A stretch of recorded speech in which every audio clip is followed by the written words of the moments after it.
तो गोकुलक जितनी रस्सी आई, रस्सी दुई अंगुल घट। जब गांठ देना चाहा तो रस्सी 2 अंगुल घट जाती है। सारे गोकुला की रस्सी एकत्रित हो गई, लेकिन भगवान नहीं बने। जब यशोधरा जी के शरीर से पसीना छूटने लगा तो भगवान ने सोचा कि यह मुझे अपना बच्चा, अपना लाल समझकर बांध रही है। भगवान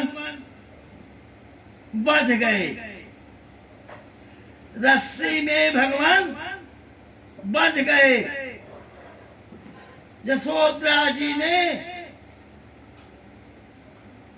अब यह कलकाल है, नहीं पहले अभी भी सबके घर उखली थी। उखली में चूरा, चावल, दाल इत्यादि स्त्रियां कूटती और छाटती थी। उसी ओखली में यशोधरा जी ने भगवान को बांध दिया, अपने कामकाज में लग गई। भगवान अपनी माया को फेर दिए। नारायण ने अपनी माया को फेर दिया। बड़े जोर से तूफान आई, बड़े जोर से आंधी तूफान आई कि जो ग्वाल ग्वाली इधर उधर छिपी भगवान को देखना चाहती थी। भगवान क्या कर रहे हैं? आज बहुत नटखट काम करते थे, आज उखली में बंधे हैं। देखो, भगवान ने अपनी माया को फेर दिया। बड़े जोर से तूफान आई, सबकी आंखों में धूल भर गई। यशोधरा जी अपने काम काज में मकान के अंदर चली गई। भगवान ने उखली को खींचते खींचते कहाँ पहुंच गए? जहां वो जमला और अर्जुन नाम के दोनों वृक्ष, तन तो जड़ एक, ऊपर 2। भगवान उसी के अंदर हल गए और ओखली को, सीधे ओखली को टेढ़ा कर दिया। बड़े जोर से दबाया, वो दोनों जड़ सहित उखड़ करके और पृथ्वी पर गिरे। अब दोनों कुबेर के लड़के अपने अपने रूप में प्रकट भये। पांच भगवान का परिक्रमा किया। भगवान बहुत दिन से श्राप के कारण वृक्ष होकर रहा। भगवान ने कहा, आयुमत तथास, अब तुम लोग अपने धाम लोक को जाओ। धीरे धीरे आदि समाप्त हुई। भगवान उखली लिए उसी दोनों पेड़ के बीच में खड़े हुए। जब बात अंधेरा समाप्त हुआ, बार बार चिल्लाने लगे, माता यशोधरा, नंद बाबा पहुंचे। कहा, रे यशोधरा, अगर यह वृक्ष बच्चे के ऊपर गिर जाता तो बच्चे की मृत्यु हो जाती। तब बार बार कहने लगे, रे बाबा नंद, यही भगवान, यही लड़का तुम्हारा इस वृक्ष को उखाड़ा है और इसमें से 2 मनुष्य निकले हैं और इनका परिक्रमा किया। उसके बाद वो गुप्त हो। तो बालों की बात कोई नहीं मानता। भैया भगवान उद्धार किए इन वृक्षों का। अब भगवान क्या करते हैं? देखो, भगवान की लीला और माया अजब है।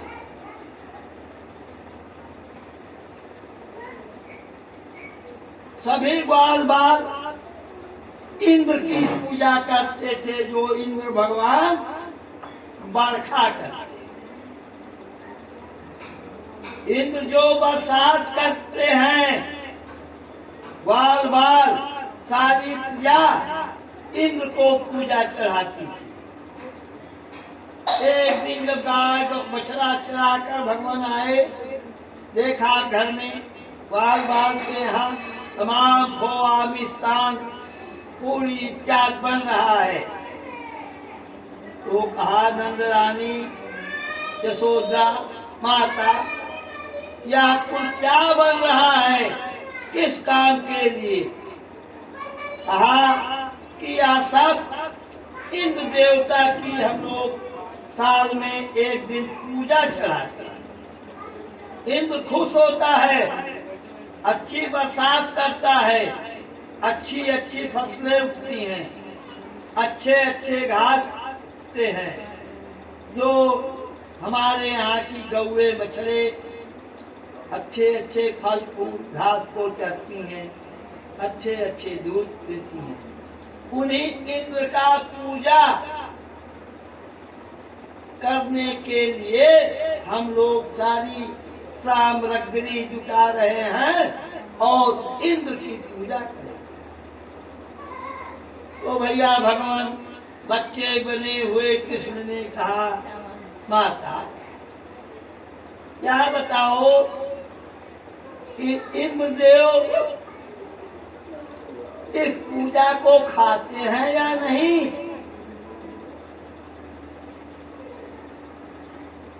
इस पूजा को खाते हैं या नहीं खाते हैं? तुम लोग गोवर्धन की पूजा करो। इंद्र की पूजा रोक दिया भगवान ने। यही जो गोवर्धन आपके सामने बिछा हुआ है, यही गोवर्धन पर्वत की पूजा करो। जो देगा वो खाएगा। इंद्र खाली खाते नहीं, क्यों पूजा करो? जिस देवता की पूजा करो, जो देवता तुम्हारे भोजन को खा जाए। भैया भगवान ने इंद्र की पूजा रोक करके ग्वाल बाल नंद बाबा इत्यादि सभी को समझा बुझाकर गोवर्धन पर्वत के नीचे कहा इसकी पूजा। भगवान अपने माया को फेंक दिया। जो पूजा जो देता उसे भगवान सब खा जाता। इंद्र को बड़ा क्रोध हुआ। इंद्र ने कहा कि यह अहिर का बच्चा हमारे पूजा को रोक दिया और गोवर्धन पर्वत की पूजा कराने लगा। मेघ को आदेश दिया कि मेघ लोग इतना जोर से बारिश करो कि गोकुला बह जाए। जब इंद्र का मेघ लोगों को बुलाया और कहा, तो एक मेघा बोला, इतने में भैया चारों ओर से घनघोर बादल छा गए। बरखा होना प्रारंभ कर दिया। नंद बाबा ग्वाल बाल कहने लगे, रे बच्चे अब क्या होगा? अंतर्ध्यानी भगवान ने अपनी काली नाके काली अंगुली पर गोवर्धन पर्वत को उठा लिया।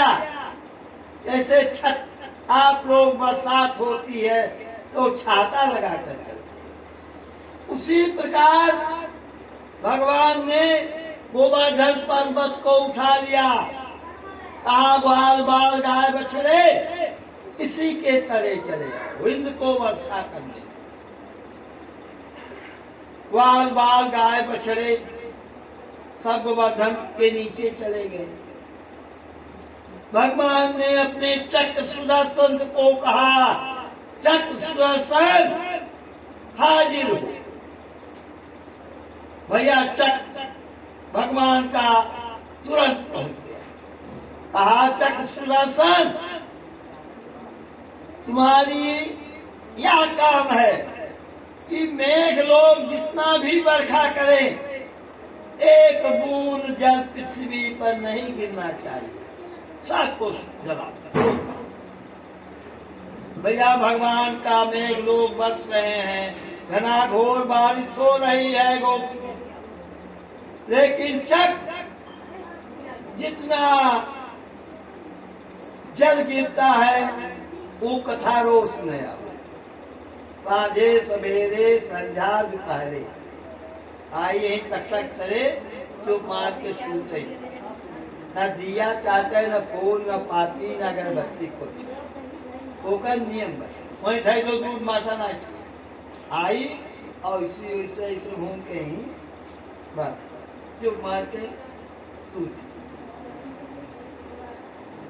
भैया मेघ बरसते बरसते थक गए, पेट का जल मेघ का खाली हो गया,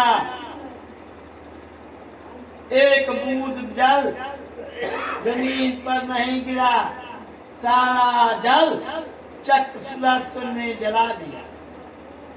बरखा खत्म हुई, भगवान ने पृथ्वी पर स्थित कर दिया पहाड़ को। इतने में वही इंद्र देवता पहुंचे, भगवान को 5 वेद परिक्रमा किया, उस बच्चे को कृष्ण को, और कहा पैर को पकड़ लिया, कहा अरे बच्चे हम नहीं जानते थे कि तुम साक्षात पार ब्रह्म परमेश्वर। भगवान ने कहा युमास तथा इंद्र अपने इंद्र लोग, अपने इंद्र लोग को जाओ। भगवान और बड़े हुए, ग्वाल बालों गाय बछड़ा चराते चराते और बड़े हुए।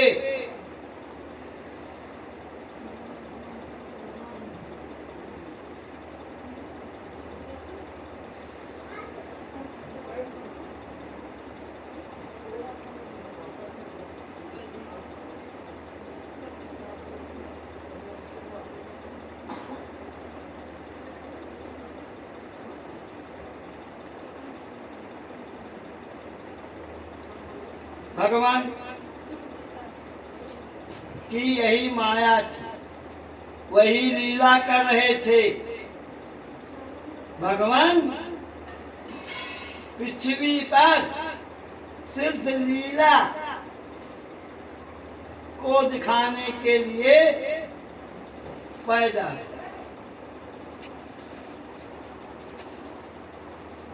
अब भगवान क्या लीला करते हैं देखो, गाय और बछड़ा चराते हैं, नारायण गऊ और बछड़ा चलाते हैं।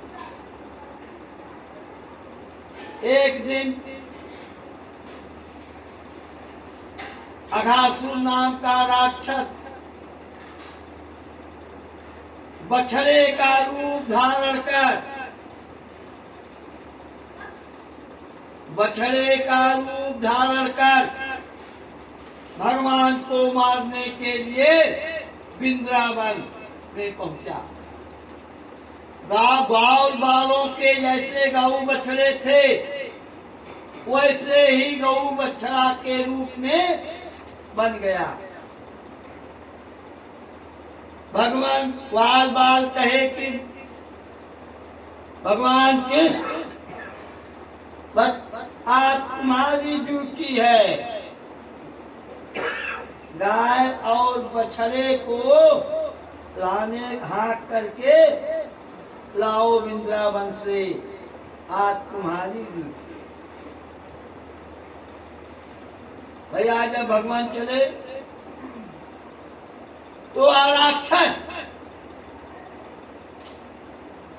राक्षस बछड़े के रूप में भगवान पर टूट पड़ा कि अपने बड़ी बड़ी सींगों से आज मैं इस कृष्ण का तो बच कर दूं। तो भगवान ने पिछाड़ा खींच लिया और उसके दोनों पिछले पैर को पकड़ लिया। पृथ्वी पर 5 पैर परिक्रमा किया कराया, उसके बाद एक चट्टान पर पटक दिया। पंच पखेरु सब निकल गए। तो भैया जाको राखे साइया, अरे मार सके ना कोई, ओ बाल न बाका कर सके, कि जो जग बैरी हो। तो विधाता को, भगवान को कौन मार सकता है? अरे जाकी रही भावना जैसी, अरे तीन मूरत देखी तीन तैसी। कंस भगवान को क्रोध रूप से देखता था, इसे ये भगवान उसे बहुत बड़ा रूप से दिखाई पड़ते। जो भगवान का भक्त है, नारायण का भक्त है, नारायण का नाम सुबह सूर्य अस्त, सूर्य उदया और सूर्य अस्त। सूर्य जब सवेरे उठते हैं तो नारायण का नाम लो, 1 बार 2 बार 5 बार अपने पलंग से उठ जाओ। पृथ्वी का पहले चरण करो, स्पर्श करो, हाथ जोड़कर पृथ्वी का नमस्कार करो। उसके बाद पूरा मुंह होकर के भगवान विष्णु का ध्यान करो। सूर्यास्तान, जब सूर्य देवता पश्चिम हो जाते हैं तो भगवान क्षीर सागर को छोड़कर सतल लोक को जाते हैं।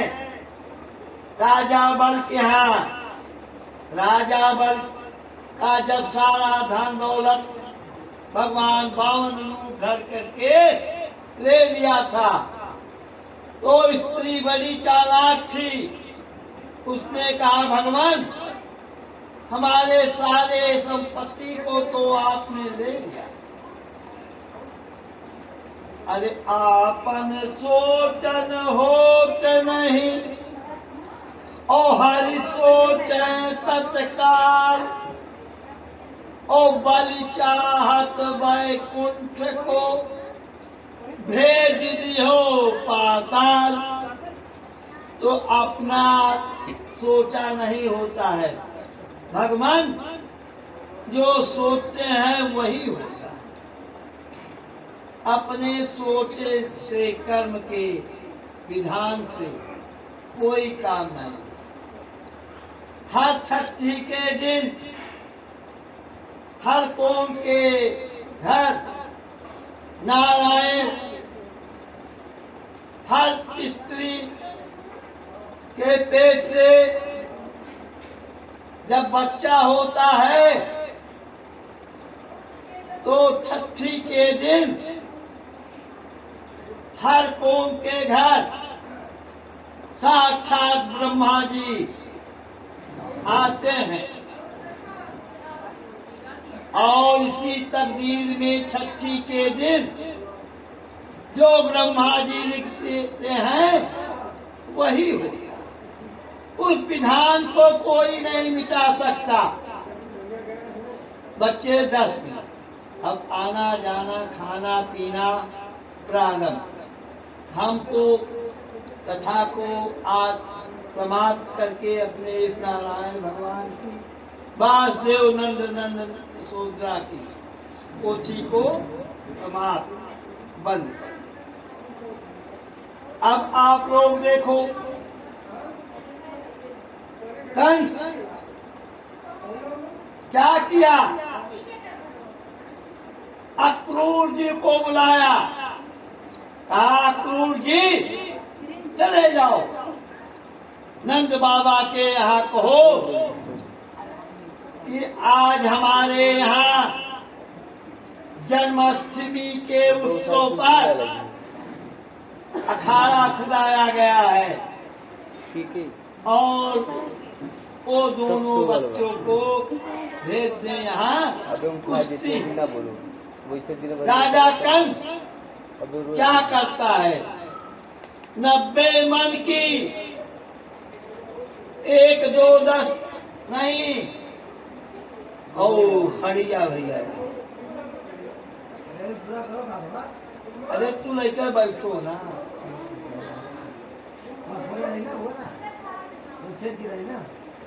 चलवा वाले जन्म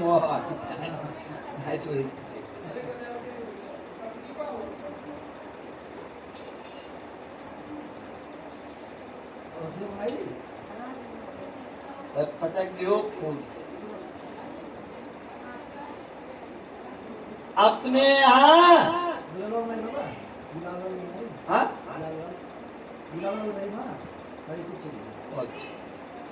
90 मन की टोपी अपने सिंहासन पर रख लिया।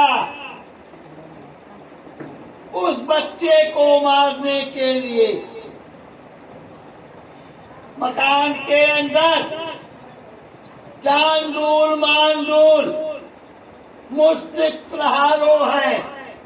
एक से एक राक्षस योद्धा मकान के अंदर कुश्ती लड़ने के लिए कर दिया। जमला नाम की हाथी को खूब मदिरा और भंग पिलाया और दरवाजे पर खड़ा कर दिया। वहां उससे कहा जो ही बच्चे आएंगे हाथी से कुचलवा दे, बढ़ेंगे चांदूल मांडूल मुश्तिक प्रहारो है वहां मारे जाएंगे। वहां नहीं मारे गए तो हम 90 मन की टोपी फेंक देंगे, तब तो वो बच्चे मर जाएंगे। अपने विधान को बना लिया, अपने विधान को रख लिया। अक्रूर जी पहुंचे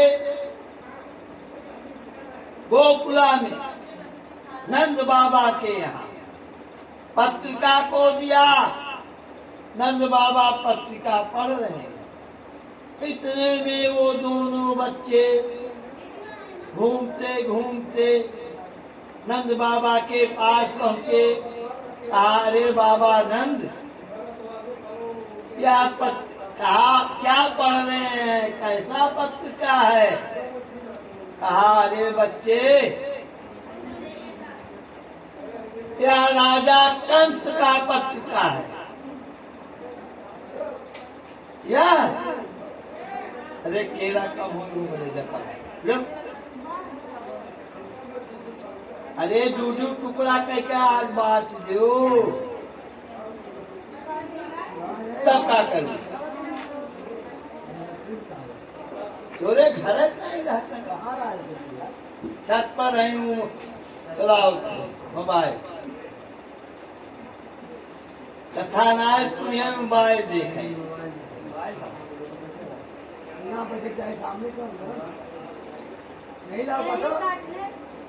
अब भैया देखो, अक्रूर जी रस को लिए पहुंचे। पत्रिका को नंद बाबा ने पढ़ना प्रारंभ किया। दोनों बच्चों ने कहा, रे नंद बाबा, कहा यह राजा कंस का पत्रिका है।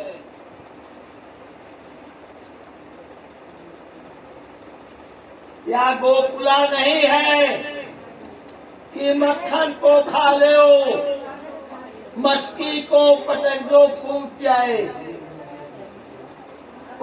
यह राजा कंस की पत्रिका है। एक से एक वीर योद्धा वहां है। तो कहा बाबा नंद, अरे हमसे वीर योद्धाओं से क्या मतलब है? आज करेंगे तो हम लोग भैया सारे ग्वाल बाल, ये दोनों बच्चे कृष्ण और बलभद्र रथ पर सवार हुए। पीछे गोकुला की सारी प्रजा चल दी। एक बहुत बड़ा सरोवर था। सरोवर पर अक्रूर जी ने रथ को खड़ा कर दिया।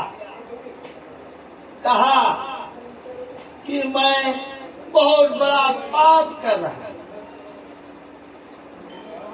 मैं जानबूझकर यह बहुत बड़ा पाप कर रहा हूं।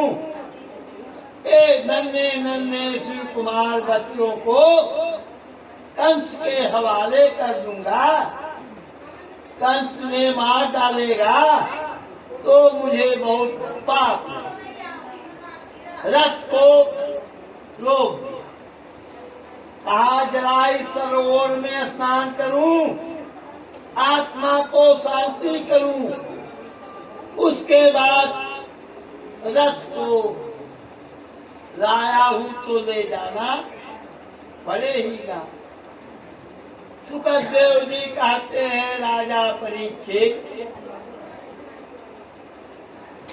जो ही अक्रूर जी कपड़ा लत्ता उतारे, सरोवर में डुबकी लगाया, तो वह बच्चों के इतना विकराल रूप देखते हैं कि वे बच्चे शंख, चक्र, गदा, पद्म, वैजयंती माला पहने हुए और विकराल रूप दिखला रहे। और जब जल से बाहर निकलते हैं तो वहीं वह दोनों बच्चों को देखते हैं। जल में डूबते देखते अक्रूर जी की बुद्धि खुल गई। कहा नहीं, ये साक्षात पारब्रह्म परमेश्वर है। मनुष्य का रूप धारण करके और इस पृथ्वी का भार उतारने के लिए पैदा हुए हैं। इनका कंस कुछ नहीं कर सकता। भैया मन पवित्र हो गया, मन खुल गया। ग्वाल बालों सहित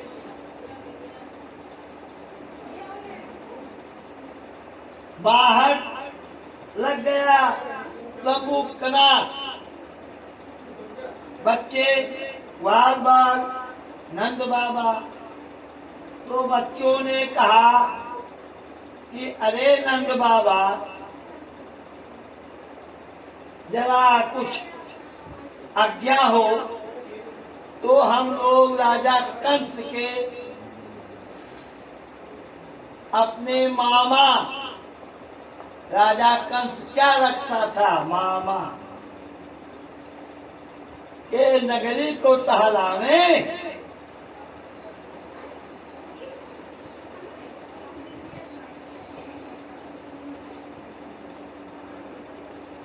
तो नंद बाबा ने कहा, सुनो, सावधान से जाना, छेड़खानी मत करना। कंस का राज्य है, वहां तुम्हें मृत्युक दंड मिलेगी। तो बच्चों ने कहा, रे बाबा, खाली हम उस नगर को घूमेंगे कि वहां की प्रजा कैसी है, जरा देखेंगे तो, और हम लोग नहीं कुछ करेंगे। सुखदेव जी कहते हैं, राजन, राजा परीक्षित आज्ञा लेकर दोनों बच्चे जब नहर राज को घूमना शुरू किया तो राजा कंस की दासी, जो राजा कंस के यहाँ फूल चंदन लगाती थी, वह 52 अंगुल की टेढ़ी थी। वह कुंवरी 52 अंगुल की टेढ़ी थी। भगवान ने हंसा, राजा कंस की मालिन कुंवरी इतनी 52 अंगुल की टेढ़ी है। हंस दिए दोनों बच्चे।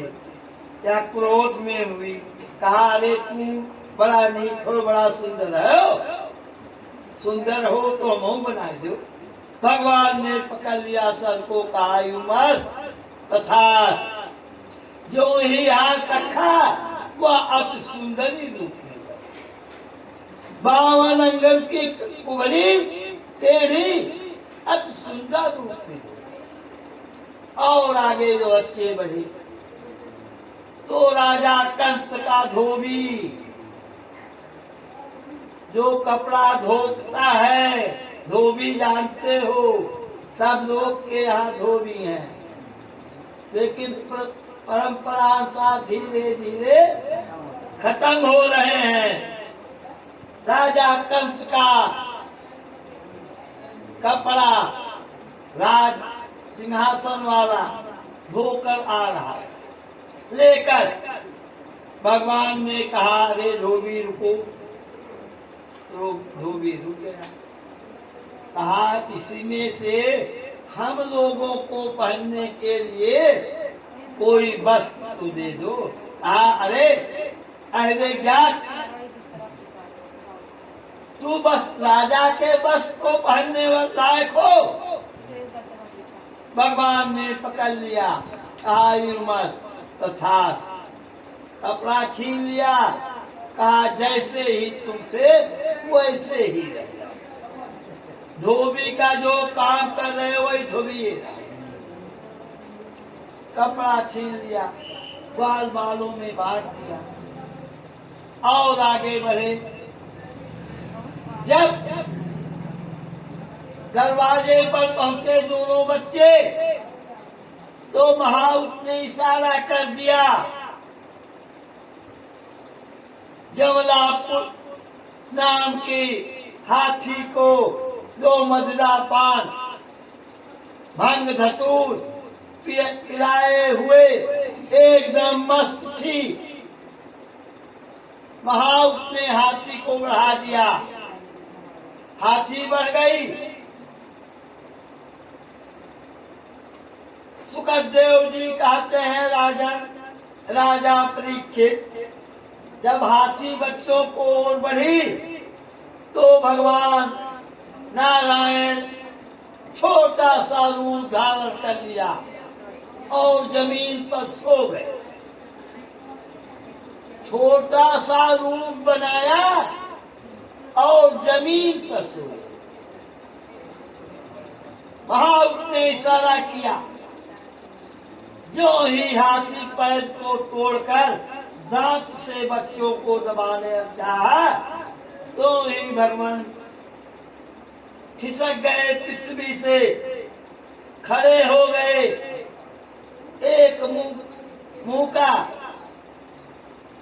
हाथी के मस्तक पर जब धरा तो वह हाथ खिलाकर पृथ्वी पर चांदोल मांडोल मुष्टिक प्रहारों है मकान के अंदर प्रवेश किया।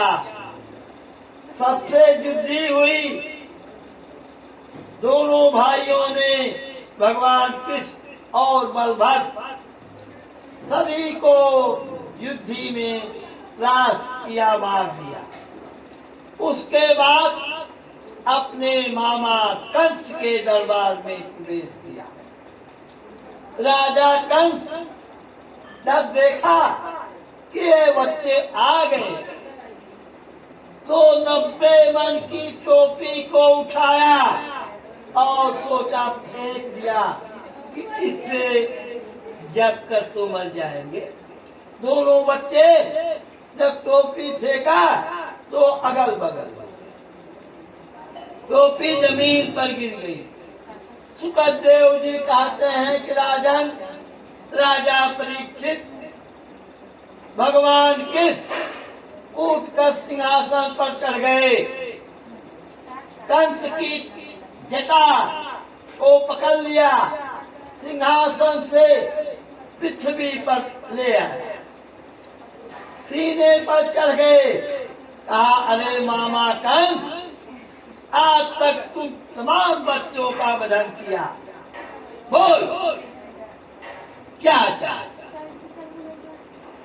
भगवान ना आस ना सास, मुंह का ही मार करके कंस के पंख पखेरु निकल गए। बोलो वृंदावन बिहारी लाल की जय, बोलो कृष्ण भगवान की जय, बोलो विष्णु भगवान की जय।